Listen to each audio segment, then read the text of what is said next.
You're watching VinylicPumaGaming. Guys, I'm facing a major dilemma. Is saying Fallout 4 is bad disrespectful? You want to know what?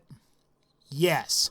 You are such a piece of shit for saying that Fallout 4 is a bad game. Fallout 4 is the best Fallout game and arguably the pinnacle of the franchise. It's better than Fallout 1, 2, Tactics, Fallout 3, and Fallout New Vegas. Screw all those games. Fallout 4 has better graphics and better shooting mechanics. Plus, you can also build settlements, and half of the DLC is settlement DLC. I love only settlement DLC. It's just great. All sarcasm aside, I do want to talk about this particular subject. I guess because I frequently cover Bethesda games on this channel, I may be somewhat biased towards them. Actually, it's fair to say that it's a pretty good bias. So what I will say is I like Bethesda games, and this is an opinion that is certainly not shared by everyone on YouTube or everyone in the world or whatever. So I guess as I make my arguments to you guys, take that into consideration. I think this is an interesting topic because there are a significant amount of people that were disappointed by Fallout 4. And a lot of people, I think, thought that Fallout 4 was going to be a bigger and better version of Fallout New Vegas. Or maybe they thought that Fallout 4 was going to be a successor to Skyrim, except with guns, power armor, and a more realistic setting. I think one of the reasons people were disappointed by Fallout 4 was because consumers thought that it was going to be something that it wasn't going to be. At the same time, I also think Bethesda set some expectations and fed into people's preconceived notions of what Fallout 4 would be like. It's fair to say that Fallout 4 was one of the most hyped games for 2015, and as we've seen in the past with other overhyped games like Watch Dogs, Destiny, and even the first Titanfall, overhyped games do leave us with a sense of disappointment. Now, would I say Destiny, Watch Dogs, and Titanfall were all terrible or awful video games? No. Are they bad games? I couldn't say because I haven't played any of them. Maybe if I had spent $60 on Destiny when it first came out, thinking it was going to be the next Halo game, I'd be pretty disappointed. Or maybe you bought Titanfall thinking it was going to be that one game that you would play for the next year to ultimately discover that the player population died within 3 months. You've also got Watch Dogs, where they showed this amazing looking footage in 2012, and then when the game finally released, it looked like just bad. So yeah, I think I would say in all three cases that all three of those games would be bad purchase decisions and would be why people would say that those were bad games. At the same time, to say something is bad is very subjective. I could say right now that when I played the Overwatch beta before the game came out last May, I didn't like the game. I thought and still think that Overwatch is kind of a bad game for me. Now, from a technical and gameplay perspective, I would say many people really liked Overwatch. To a certain extent, I think it is a fresh take on the competitive first-person shooter genre. But for me personally, I don't particularly like competitive FPS games. While I like the first 3 Halo campaigns, I've never been good at the multiplayer. And for Call of Duty, some people really like zombies precisely because it's not the multiplayer mode. One of the things that actually kind of turned me off of Doom that came out this year was the fact that all of the Season Pass DLC was solely for multiplayer stuff. And the multiplayer mode was something that I honestly didn't really even care about. But I digress. Now, is it disrespectful for me to say that multiplayer/PvP focused games are bad?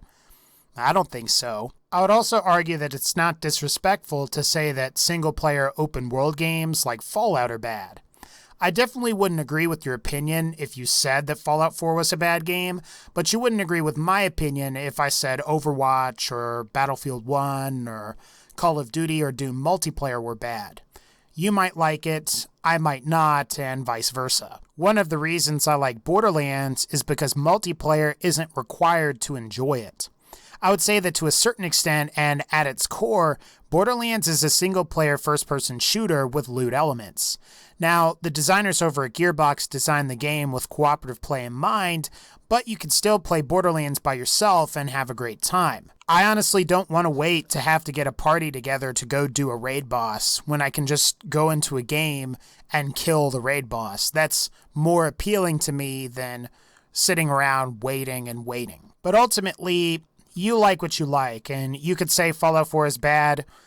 I can say Overwatch and Battlefield 1 are bad. Now, with all of that said, I will admit as somebody that typically really likes Bethesda-style games that Fallout 4 isn't as good as Skyrim was. And I think that becomes pretty evident when you've played Skyrim, then you've played Fallout 4, and then you've played Skyrim again. In Skyrim, there are so many ways you can tackle a specific objective, and there are a wider variety of different viable builds and playstyles. You could play through all of Skyrim as an illusion mage, then you could do another playthrough as a conjuration mage, and then maybe you could do another playthrough as either an archer or one-handed warrior, and you would get a different experience each time. Not to mention that Skyrim has multiple big quest lines like the Civil War, the Mages Guild, the Thieves Guild, the Companions, and the Dark Brotherhood quest lines in addition to the main quest line. Fallout 4, on the other hand, doesn't really have the same amount of variety when it comes to player-created builds. In Fallout 4, you're either shooting at somebody with a gun or you're beating them to death with a melee attack. While Frenzy exists in Fallout 4, it can't be used to the same extent that it can be used in Skyrim by an illusion mage. And there's also nothing really like conjuration in Skyrim. While you can build robot companions, it's not really the same as spawning a demon with a big-ass sword to kill shit. If I side with the Brotherhood of Steel, why can't I call a vertibird that drops a bunch of soldiers in power armor to help me fight enemies?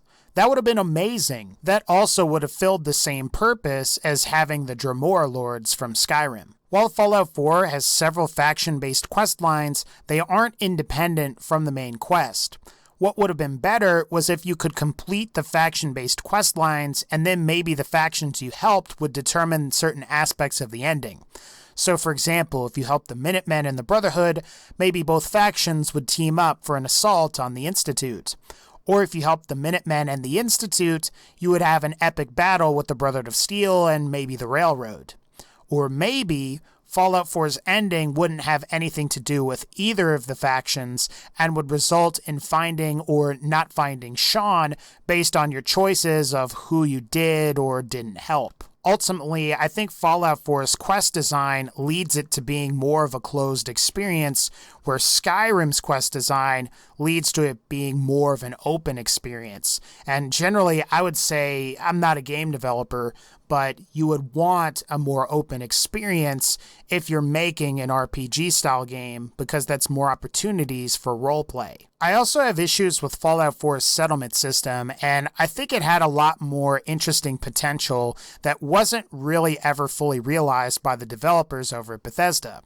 The idea that you can help the Minutemen conquer areas of the Commonwealth is really cool, but why can't I do that with the Brotherhood of Steel or the Railroad? Or even the Institute? It baffles me that I have to use mods to build with Brotherhood or Institute assets. Why wasn't that included in the base game or in free updates? I also think the settlement system's implementation is really buggy, and in order to get the most out of the settlement building system, you have to install a bunch of mods. It still frustrates me that when I build things, my creations never seem to be level on certain surfaces or have bits of grass growing through the floor. I know these are relatively insignificant details, but details are often the difference between having a great mechanic in a game and having something that's just good. I also have a concern with Fallout 4's Season Pass. At E3 2015, where Fallout 4 was announced, the Season Pass was supposed to include all of the content that Bethesda had planned to release for Fallout 4, and it would cost $30 in the US. However, before any of the DLC was released, Bethesda decided that they would include more DLC for Fallout 4, and they would increase the price of the Season Pass to $50.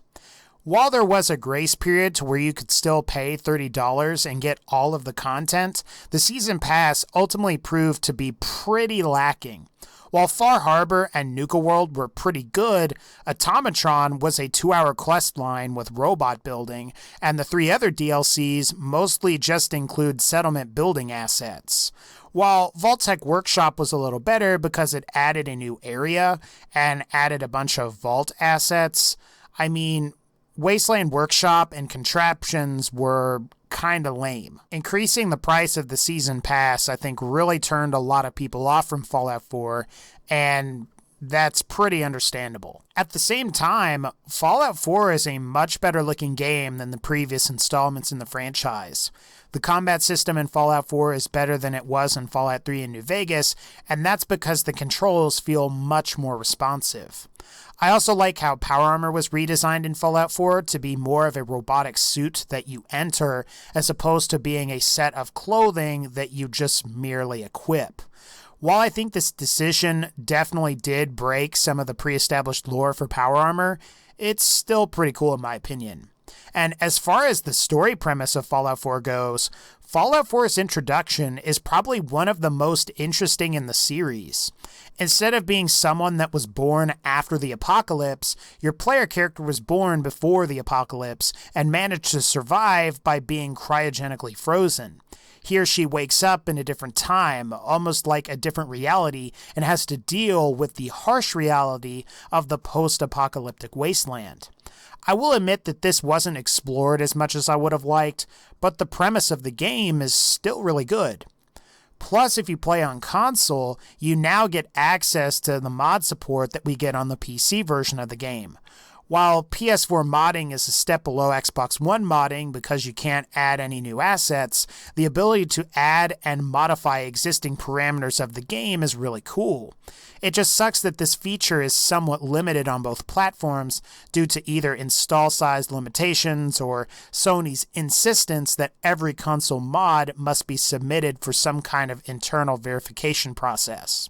At the end of the day, though, it's cool to get mods that alter existing aspects of your game because it will increase playtime and give you more things to do. For me, Fallout 4 is kind of frustrating. Now, don't get me wrong, I really enjoy the game, but some of its flaws and some of the business practices involving the Season Pass can make me sympathize with people that think that Fallout 4 was a bad game. I think what Bethesda should have done was give the game another year of development time. That way they could have fleshed out some more ideas that they had for the game, particularly for the settlement system. And I also think that they should have kept the price of the Season Pass at $30. While I'm not a game developer or publisher, I've got a feeling that Bethesda would have profited if you bought the Season Pass for $30, even if it included Nuka World, Far Harbor, and all of the Settlement Workshop DLCs. My hope is that the next game in the franchise has a more reasonable Season Pass price. I'd also like whoever develops it to reincorporate a lot of the RPG elements that were a part of Fallout New Vegas. They don't need to re-add everything in that game, like Damage Threshold, which I actually really hate Damage Threshold, but I think they do need to reincorporate the idea of having more choices, and the game needs to reinforce why the decisions you made were bad or why the decisions you made were good. And really one of the problems with Fallout 4, and this was cited by a lot of critics, is that you didn't really ever feel like the bad guy. At the end of the day, Fallout 4 was a game that I enjoyed despite its flaws. I've got about 500 plus hours in the game between making some videos for it, as well as playing the game on my spare time. I just wish a lot of the ideas that Bethesda had, especially when it comes to the settlement system, were better implemented and fully fleshed out. I also wish they thought about the variety that Skyrim had and tried to come up with some interesting ways to incorporate some of that variety into Fallout 4. It's a shame that there's nothing like the Illusion Mage that we see in Skyrim, or even the Conjuration Mage that we see in Skyrim. Now, did Bethesda have to do like those exact things and make them fit into the Fallout universe? No, but it would have been really interesting to see what kind of ideas that they came up with. Regardless, I'm looking forward to Fallout New Orleans or whatever the next game in the Fallout franchise is. I hope whoever takes up the mantle of developing the next game looks at everyone's criticisms of Fallout 4 and they try to improve upon Fallout 4's biggest flaws. Alright guys, that's going to pretty much wrap up this particular video. If you like this video, please be sure to leave a like. And as always, take care, and I'll see y'all next time.